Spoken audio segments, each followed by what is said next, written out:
Tonight I'm reading The Mask of the Red Death from Edgar Allan Poe, Complete Tales and Poems. The Red Death had long devastated the country.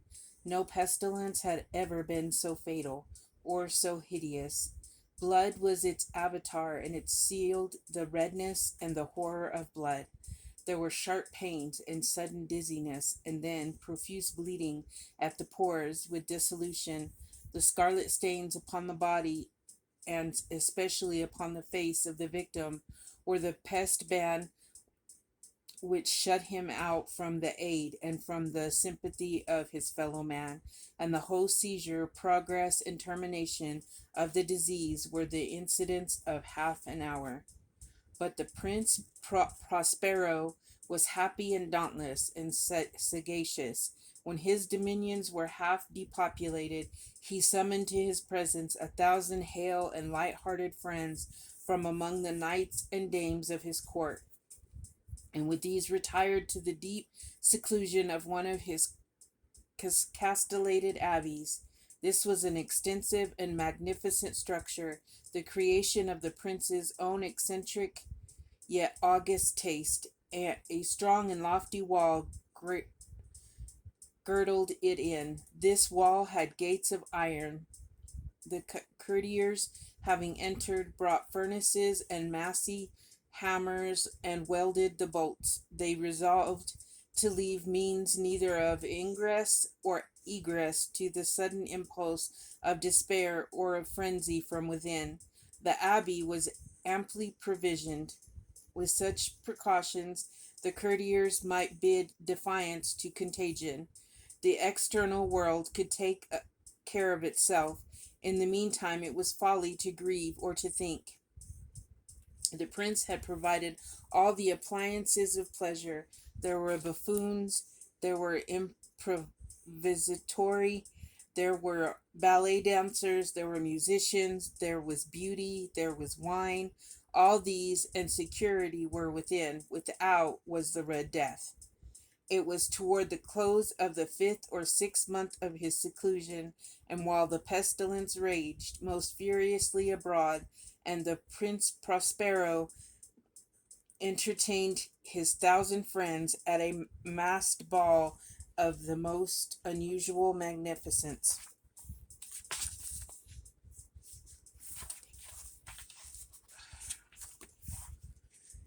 It was a voluptuous scene, that masquerade, but first let me tell of the rooms in which it was held. There were 7, an imperial suite.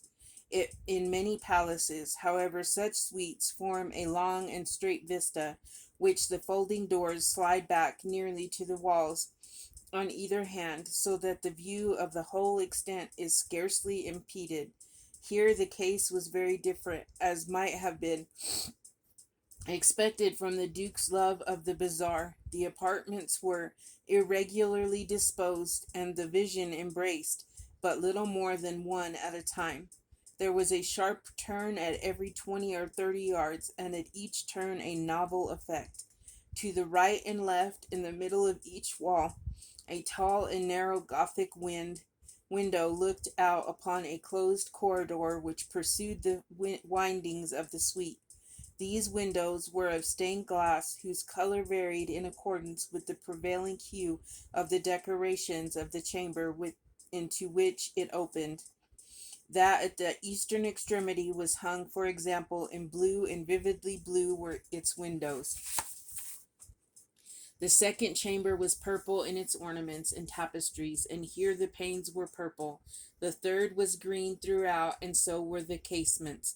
The fourth was furnished with and lighted with orange, the fifth with white, the sixth with violet. The seventh apartment was closely shrouded in black velvet tapestries that hung all over the ceiling and down the walls, falling in heavy folds upon a carpet of the same material and hue. But in this chamber only, the color of the windows failed to correspond with the decorations. The panes here were scarlet, a deep blood color. Now, in no one of the 7 apartments was there any lamp or candelabra amid the profusion of golden ornaments that lay scattered to and fro or depended from the roof. There was no light of any kind emanating from lamp or candle within the suite of chambers, but in the corridors that followed the suite there stood up opposite to each window a heavy tripod bearing a brazier of fire that projected its rays through the tinted glass and so glaringly illuminated the room, and thus were produced a multitude of gaudy and fantastic appearances. But in the western or black chamber, the effect of the firelight that streamed upon the dark hangings through the blood tinted panes was ghastly in the extreme, and produced so wild a look upon the countenance of those who entered that there were few of the company bold enough to set foot within the precincts at all. It was in this apartment also that there stood against the western wall a gigantic clock of ebony, its pendulum swinging to and fro with a dull, heavy, monotonous clang, and when the minute hand made the circuit of the face, and the hour was to be stricken, there came from the brazen lungs of the clock a sound which was clear and loud and deep and exceedingly musical, but of so peculiar a note and emphasis that at each lapse of an hour the musicians of the orchestra were constrained to pause momentarily in their performance to hearken to the sound, and thus the waltzers perforce ceased their evolutions, and there was a brief disconcert of the whole gay company. And while the chimes of the clock yet rang, it was observed that the giddiest grew pale, and the more aged and sedate passed their hands over their brows as if in confused reverie or meditation.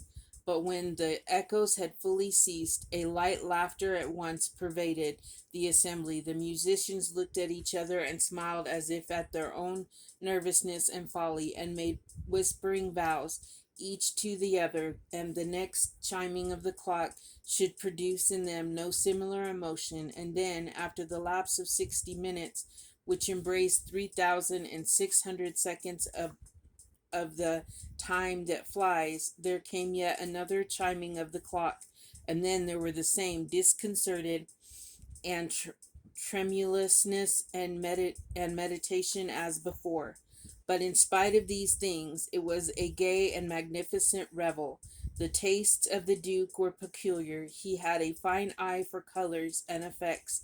He disregarded the decora of mere fashion. His plans were bold and fiery, and his conceptions glowed with barbaric luster. There are some who would have thought him mad. His followers felt that he was not. It was necessary to hear and see and touch him to be sure that he was not. He had directed in great part the movable embellishments of the seven chambers upon occasion of this great feat, and it was his own guiding taste which had given character to the masqueraders. Be sure they were grotesque.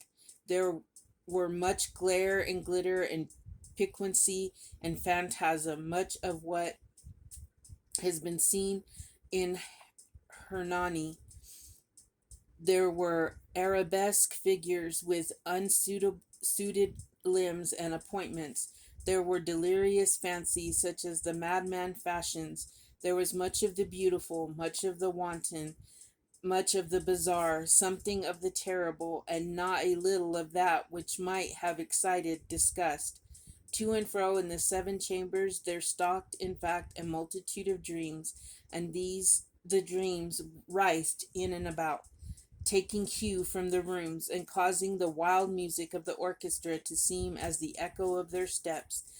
And anon there strikes the ebony clock which stands in the hall of the velvet, and then for a moment all is still and all is silent, save the voice of the clock. The dreams are stiff frozen as they stand, but the echoes of the chime die away. They have endured but an instant, and a light, half subdued laughter floats up after them as they depart, and now again the music swells and the dreams live and writhe to and fro more merrily than ever, taking hue from the many tinted windows through which stream the rays of the tripods.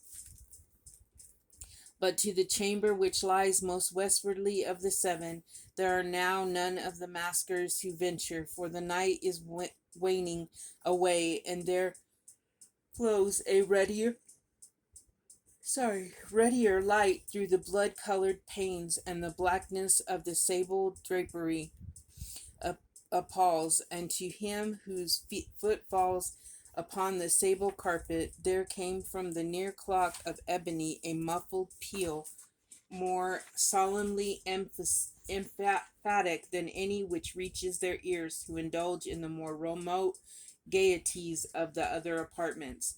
But these other apartments were densely crowded, and in them beat feverishly the heart of life, and the revel went whirlingly on, until at length there commenced the sounding of midnight upon the clock, and then the music ceased, as I have told, and the evolutions of the waltzers were quieted, and there was an uneasy cessation of all things as before. But now there were 12 strokes to be sounded by the bell of the clock, and thus it happened perhaps of thought crept that more of thought crept with more of time into the meditations of the thoughtful among those who reveled. And thus too it happened, perhaps, that before the last echoes of the last chime and utterly sunk into silence, there were many individuals in the crowd who had found leisure to become aware of the presence of a masked figure which had arrested the attention of no single individual before, and the rumor of this new presence having spread itself whisperingly around, were there arose at length from the whole company a buzz or a murmur expressive of disapprobation and surprise, then, finally, of terror, of horror, and of disgust. In an assembly of phantasms such as I have painted, it may well be supposed that no ordinary appearance could have excited such sensation. In truth, the masquerade license of the night was nearly unlimited, but the figure in question had Heroded Herod, and gone beyond the bounds of even the prince's indefinite decorum. There are chords in the hearts of the most reckless which cannot be touched without emotion, even with the utterly lost, to whom life and death are equally jests. There are matters of which no jest can be made. The whole company, indeed, seemed now deeply to feel that in the costume and bearing of the stranger neither wit nor propriety existed. The figure was tall and gaunt, and shrouded from head to foot in the habiliments of the grave. The mask which concealed the visage was made so nearly to resemble the countenance of a stiffened corpse that the closest scrutiny must have had difficulty in detecting the cheat, and yet all this might have been endured, if not approved, by the mad revelers around. But the mummer had gone so far as to assume the type of the Red Death. His vesture was dabbled in blood, and his broad brow, with all the features of the face, was besprinkled with the scarlet horror. When the eyes of the Prince Prospero fell upon this spectral image, which with a slow and solemn movement, as if more fully to sustain its role, stalked to and fro among the waltzers, he was seen to be convulsed in the first moment with the strong shudder either of terror or distaste, but in the next his brow reddened with rage. "Who dares," he demanded hoarsely of the courtiers, who stood near him, "who dares insult us with this blasphemous mockery? Seize him and unmask him, that we may know whom we have to hang at sunrise from the battlements." It was in the eastern or blue chamber in which stood the Prince Prospero as he uttered these words. They rang throughout the 7 rooms loudly and clearly, for the prince was a bold and robust man, and the music had become hushed at the waving of his hand. It was in the blue room where stood the prince with a group of pale courtiers by his side. At first, as he spoke, there was a slight rushing movement of this group in the direction of the intruder, who at the moment was also near at hand, and now, with deliberate and stately step, made closer approach to the speaker.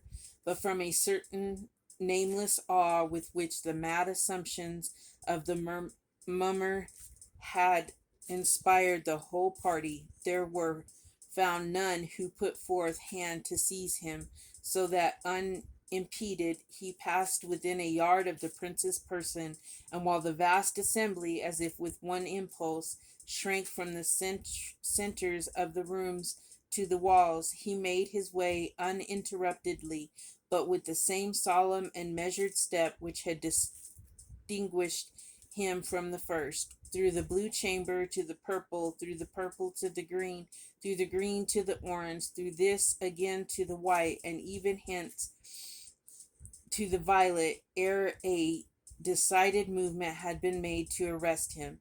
It was then, however, that Prince Prospero, maddening with rage and the shame of his own momentary cowardice, rushed hurriedly through the six chambers, while none followed him on account of a deadly terror and that had seized upon all.